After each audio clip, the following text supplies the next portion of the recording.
Sarah Rana excelled in high school, on the debate team, and academically. She didn't know she may have been exposed to high levels of lead. I'm shocked. Rana's school, White Oak Secondary in Oakville, detected lead in its drinking water in 2018. You trust schools to have clean water? I didn't question that there was something wrong with it. Lead is a known neurotoxin. Ontario's standard for lead concentration in drinking water is a maximum of 10 parts per billion. However, Health Canada's recommended federal limit is 5 after a recent revision.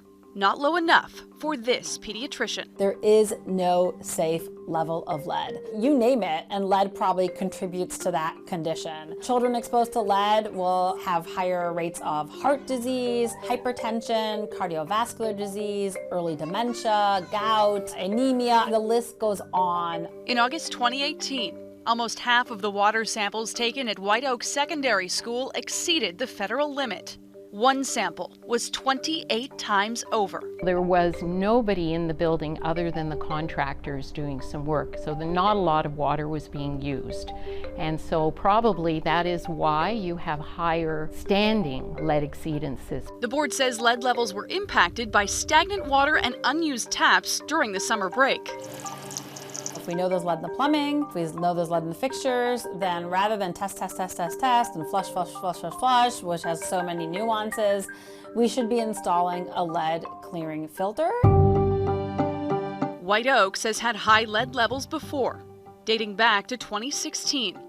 But our data analysis showed White Oaks is just one of 2,400 Ontario schools and daycares, including many in the GTA, which exceeded the federal limit in the last 2 years.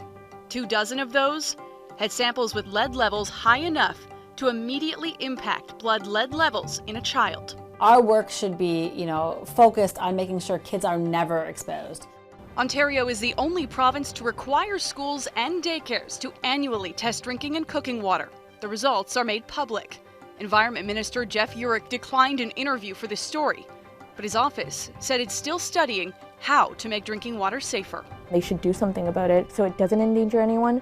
Maybe it didn't affect me and I'm lucky that way, but you don't know in the future if it'll affect someone else who's more prone to that. The Environment Ministry says at least 30% of Ontario schools and daycares have already completed the required testing this year, ahead of deadline.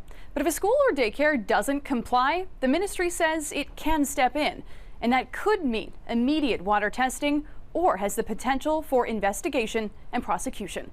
Megan Robinson, Global News.